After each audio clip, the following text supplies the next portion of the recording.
What do you want to play tonight? An acousmatic piece? Two, actually. One of my own creation and one by the composer Ilan Mimirolu. His piece was composed in France, in Paris, in the early 70s.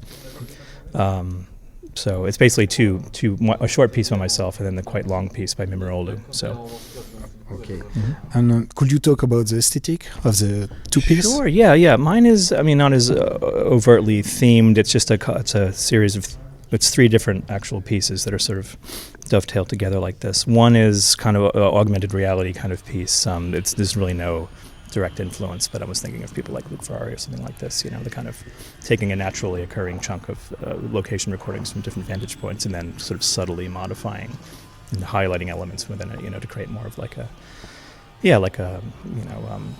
augmented reality is the best way to put it. The kind of taking reality and maybe making it a little more bright or shiny or dull or that kind of thing. So that's the first part. The second one is more of this classic kind of 8-channel synthesizer, multi-channel movement thing, like a Subotnick or something like that, but definitely doing it more with contemporary digital kind of methodologies and different synthesizer pieces. And the last one is like this very pingy, kind of melodic, almost minimalism-inspired thing that's, this kind of overall tonality grid with different things interlocking into different spaces, and it moves around circularly at different speeds. So it's more of like a moire effect kind of thing. Yeah. How do you want to explore the acousmonium? I want to explore it heavily, actually. I have to figure out how we're going to do this right now. So it's good. It's wired the way I imagined it at home. So it's a lot of individual sounds and individual speakers and not much like movement between. I wanted to have it more like in thinking of each speaker like an individual musician. So it's the approach I was thinking of when I made these pieces, so it'll make sense more in here, I think.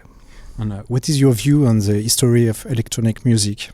Well, I'm a huge fan of very early, like the first 10 years, I think. Well, the first, say, 20 years, but I'm very enthusiastic for this music. I really love it, and I spend a lot of time discovering new things, discovering new composers, and, these especially like private studios. I'm really interested in the history of these bedroom kind of cottage industry electronic music studios from, say, like the 60s and early 70s.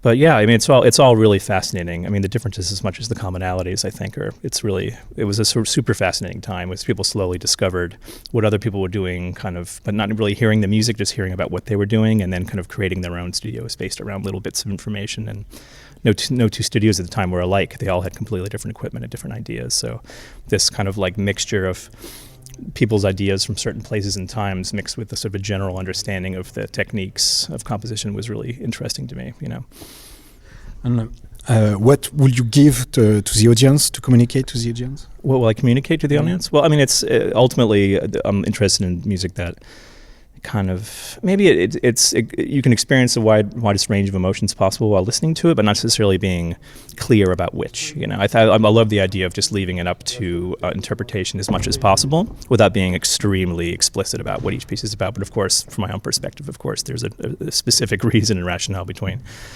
why I chose every sound and what the overall effect is. So, but I like the fact that you can have two people sitting next to each other in a place like this, where they'll have completely different experiences based on their own baggage or what their own days were like, or the sort of thing, and not being too like this piece is about, Weimar Germany in 1962, and it's not like that sort of thing. It's way more aesthetic and more kind of free-willed, I would like to say. And it's nice that these pieces can kind of like have a life of their own without having the person who composes them or performs them really imbuing too much of themselves in them, just letting them shine on their own. So I like to do that as much as possible.